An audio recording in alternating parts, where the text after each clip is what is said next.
Screen पे एक video आपने देखा। इस वीडियो में डॉक्टर एस जयशंकर हैं यूरोपीय यूनियन की अध्यक्ष के साथ। और कमाल की बात यह है, आप देखेंगे कि जिस तरीके से डॉक्टर एस जयशंकर ने जवाब दिया है, यूरोपीय यूनियन की ये जो प्रतिनिधि हैं ये देखती रह गई। डॉक्टर एस जयशंकर ने इस वीडियो में क्या कहा? Well, I don't have anything particular to add to the first question, but to the second one, I'd like you to understand. This is not a conflict between two states per se. This is actually a response to the threat and to the practice of terrorism. So I would urge you to make it, don't think of it as India, Pakistan, think of it as India, Terroristan. You will then appreciate it. कहा कि जब भारत और पाकिस्तान लड़ाई करें ना, तो उसको ऐसे मत देखो आपकी दो देश लड़ रहे हैं, बल्कि उसको ऐसे देखो कि भारत लड़ रहा है टेररिस्तान के साथ, यानी एक आतंकी देश के साथ, एक आतंकी स्थान के साथ। अब ये बातें भारत ने साफ तौर पर कही है। लेकिन अभी क्या हुआ है, यूरोपीय यूनियन पहुंचे थे पाकिस्तान के विदेश मंत्री इसाक डार, और इसाक डार ने वहां पर भारत के खिलाफ एक प्लान करने की कोशिश करी। हालांकि इसाक डार वहां प्लान कर रहे थे, यहाँ राजनाथ सिंह ने एक ऐसा बयान दे दिया जिसके बाद पाकिस्तान के अंदर हड़कंप मची हुई है कि कभी भी सीमाएं बदल सकती है। और इन सब के बीच में पाकिस्तान के अंदर एक बड़ा हमला हो गया है। जियोपॉलिटिक्स में बहुत कुछ चल रहा है। हमेशा की तरह वर्ल्ड मिरर के इस एपिसोड में जानने को मिलेगा बहुत कुछ। आइए जानते हैं इन खबरों को विस्तार से। अभी सोशल मीडिया पर ना कुछ वीडियो वगैरह रिलीज हो रहे हैं। स्क्रीन पर आप देख सकते हैं आदित्य राज, जो कि एक काफी बड़े पत्रकार हैं, उन्होंने कुछ वीडियो वगैरह शेयर किए हैं कि पाकिस्तान के अंदर एक बड़ा हमला हुआ है। इस हमले को लेकर भी बातचीत करेंगे। पर अभी पाकिस्तान के हालात कैसे हैं? पाकिस्तान खुद की न देखकर भारत को परेशान करने की हर तरकीब को ढूंढ रहा है। इसका एक बड़ा एग्जाम्पल आप देख सकते हैं। आईएमएफ ने क्या कहा है? आईएमएफ ने ये कहा है कि पाकिस्तान में एक सुनियोजित तरीके से भ्रष्टाचार होता है, जिसकी वजह से इस देश में जियोपॉलिटिकल तौर पर, पॉलिटिकल तौर पर ये गिरावट की तरफ जा रहा है। साधारण भाषा में कहें तो खूब लूटते हैं इनके हर लेयर के अफसर कहीं न कहीं, और बहुत ही सुनियोजित तरीके से। यानी ये लूट बंद नहीं हो सकती है, कम से कम एकदम से पूरी रिफॉर्म जब तक न हो। अब ऐसे हालातों के बीच भी यूरोपीय यूनियन पहुंचे हुए थे पाकिस्तान के विदेश मंत्री इसाक डार, और इसाक डार कोशिश कर रहे थे कि कश्मीर के खिलाफ यूरोपीय यूनियन की तरफ से एक बयान आ जाए। इन्होंने वहां बैठकर अपनी जीएसपी प्लस स्टेटस वगैरह को रिन्यू करने की बात तो करी, लेकिन उस पर फोकस के साथ साथ इनका फोकस था कि 28 देशों का ध्यान न जाए भारत के ऊपर भी, और भारत के खिलाफ जो हम प्लान कर रहे हैं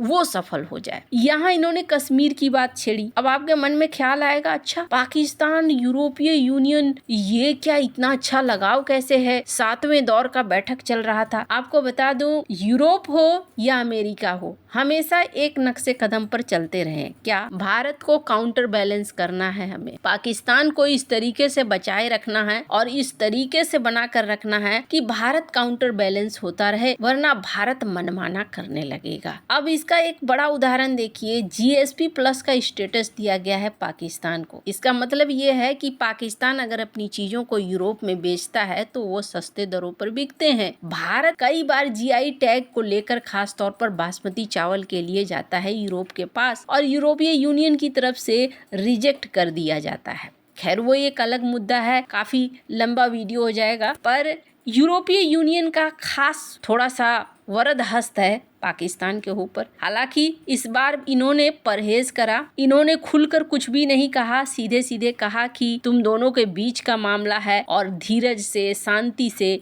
इस मामले को हल किया जा सकता है। खैर, अगर आपको लग रहा है कि यूरोपीय यूनियन के पास ही रोना क्यों रो रहा है पाकिस्तान, तो इसके पीछे भी एक कारण है। हाल ही में नाटो के चीफ से भी मिले थे पाकिस्तान के प्रतिनिधि। खैर, अब जहां एक तरफ ये परिस्थितियां हैं, वहीं दूसरी तरफ भारत ने एक बड़ा बयान दे दिया है। चाहे तुम गली गली घूमो इकट्ठा करने के लिए हमारे खिलाफ लोगों को, पर हमारा सोच क्या है? राजनाथ सिंह ने इस बयान में क्या कहा, इस वीडियो में मेरे बहनों भाइयों, यह भारत का हिस्सा भले ही न हो, लेकिन सभ्यतागत रूप से सिंध हमेशा भारत का हिस्सा रहेगा।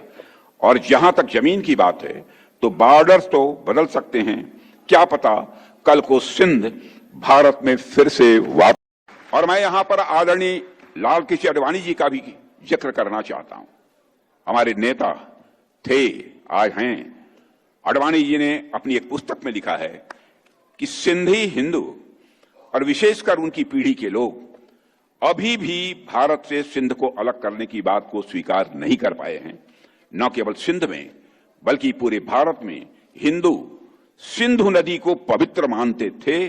सिंध के कई मुसलमान भी मानते थे कि सिंधु का जल मक्का के आबे जमजम से कम पवित्र नहीं है। इस वीडियो राजनाथ सिंह ने ये कह दिया कि सीमाएं बदल सकती हैं। सिंध कहाँ पर है? ये जो मैप देख रहे हैं, मैप का ये हिस्सा सिंध कहलाता है। पाकिस्तान के साथ सबसे बड़ी समस्या ये है ना कि पाकिस्तान में जो कई सारे प्रांत हैं जो बुरी तरीके से दुखी हैं। दुखी होने की वजह ये है कि पाकिस्तान में जब भी सरकार बैठी, उस सरकार ने सभी को एक नजर से नहीं देखा। चाहे केपी की बात करें, चाहे बलूचिस्तान की बात करें, चाहे सिंध की बात करें। सिंध के लोग आज भी मानते हैं कि उन्हें पराये की तरह रखा जाता है। साथ ही साथ वहां पर कई उग्रवादी आंदोलन भी चल रहे हैं, अलगाववादी आंदोलन भी चल रहे हैं, स्वतंत्र देश की मांग कर रहे हैं। सिंध की बात करें तो सिंध वो प्रांत रहा है जहां मोहनजोदारो जैसी पुरानी सभ्यताएं रही है। भारत के इतिहास में एक बड़ा नाता रहा है सिंध का, पौराणिक कथाओं में भी बड़ा नाता रहा है। जब विभाजन हुआ था, सिंध से लगभग कहा जाता है 15 लाख